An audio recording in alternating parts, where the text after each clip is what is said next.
Bonjour les garçons. Vous nous avez présenté une séance sur un groupe moins de 13 filles. Est-ce que vous pouvez nous argumenter un petit peu le choix du thème et les options que vous avez prises sur le plan pédagogique pour amener les filles à tenir des comportements d'attaque qui, à mon avis, sont bien précis dans votre tête?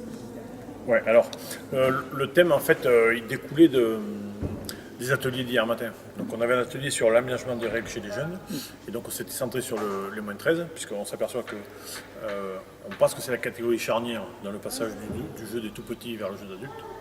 Et donc, la plupart des aménagements de règles et des formes de jeu préconisées, surtout, portent sur les moins de 13. Donc, on avait décidé de décliner une séance par rapport à l'atelier d'hier matin, et notamment une séance sur l'attaque, puisque dans la plupart des aménagements de règles, on fait varier les formes défensives pour essayer de faire émerger des comportements différents chez les attaquantes.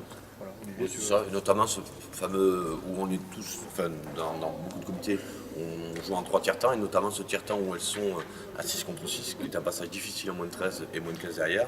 Donc il y a du jeu au pré, des défenses plutôt basses, donc on était aussi là-dedans, donc l'amélioration des savoir-faire par rapport à une défense assez basse. Qui commence à se regrouper. Voilà, qui commence à se regrouper pour l'utilisation de formes de shoot, comme on l'a vu à travers en suspension, en appui. Voilà. Donc, le passage du grand espace au petit espace sur la catégorie H, qui est effectivement j'ai oublié très voilà, c'était arbitraire, hein, il n'y a pas eu trop de grand espace, donc on était plutôt proche du but. D'accord. Et par rapport au comportement que vous attendez au niveau des filles, là, comment vous fonctionnez quand vous êtes avec votre groupe? Vous travaillez sur des cycles par rapport à l'attaque, parce qu'on travaille souvent la défense, mais là j'ai trouvé ça intéressant qu'on attaque sur de l'attaque justement. Donc comment vous déclinez ça sur un trimestre? Alors, je réponds de moi. Alors, moi, avec ces catégories moins de 13 ou moins de 15 première année, je fais toutes les séances d'attaque, il y a forcément au moins 2 formes de défense variées. Il y a toujours une défense haute, donc ça peut être de tout-terrain, donc plutôt pour voir les montées de balles, etc. Et toujours, après, une partie où il y a des défenses entre 6 et 9. Donc moi, c'est pas une séance pour attaquer une défense proche de la zone, une séance pour attaquer une défense. Dans l'alternance. À chaque séance d'attaque, il y a une alternance de la densité défensive, des formes défensives, etc. Parce que je trouve que c'est plus riche. C'est constant, d'accord. Ouais, puis c'est plus riche, parce que dans la même séance, si je travaille le duel, par exemple si je travaille le débordement, il va y avoir une situation où peut-être il y a un premier défenseur sur un demi-terrain, puis après un deuxième entre 6 et 9, par exemple. Voilà.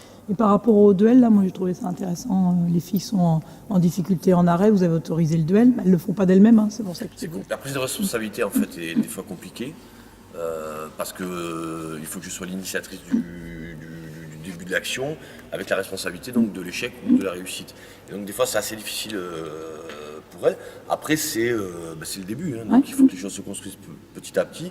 Mais je rebondis sur ce que disait Gilles tout à l'heure aussi, l'idée de ne pas interdire, l'idée de tout permettre pour après pouvoir faire le tri dans ce qu'elles sont capables de faire ou d'essayer de mettre en place et ce qu'on doit leur amener pour améliorer ces moments-là. Donc plutôt que de le faire de manière empirique, plutôt de la ouvrir et réguler. Ouvrir, notamment sur les formes de shoot. On était très avant, c'était très on shoot comme ci, on shoot comme ça, alors qu'aujourd'hui, moi par exemple, je pense que je l'ai pas, dans les formes d'échauffement gardien, c'est utilise toutes les formes de shoot.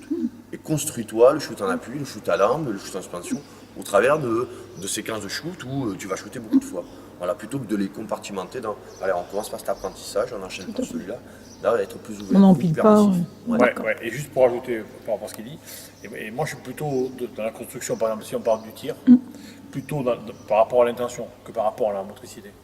C'est-à-dire que là, c'était que par rapport à l'intention. C'est-à-dire que soit si elle voulait tirer, sauter, il fallait tirer à 2 mains, donc tir compliqué. Si elle voulait tirer à une main, il fallait pas sauter. À aucun moment, on a corrigé les appuis, l'armée et compagnie. Okay, sauf que au fur et à mesure, de plus en plus, elles ont tiré à une main, donc sans sauter. Et c'est la contrainte défensive, c'est la situation en face qui va leur chercher les ressources. Au départ, moi je pense que c'est par l'intention, et bien sûr après, corriger les aspects moteurs, etc. C'est-à-dire que moi je n'apprends pas à tirer en appui avec un banc, etc., comme on faisait peut-être il y a 20 ans. Voilà. Il y a 20 ans, j'aurais fait comme ça. Maintenant, c'est plus d'abord par l'intention. Alors après, ça ne veut pas dire qu'on ne passe pas... sur des ateliers où tu vas travailler. Exactement, mais d'abord l'intention. Ok, merci les garçons. Ouais, merci Olivier.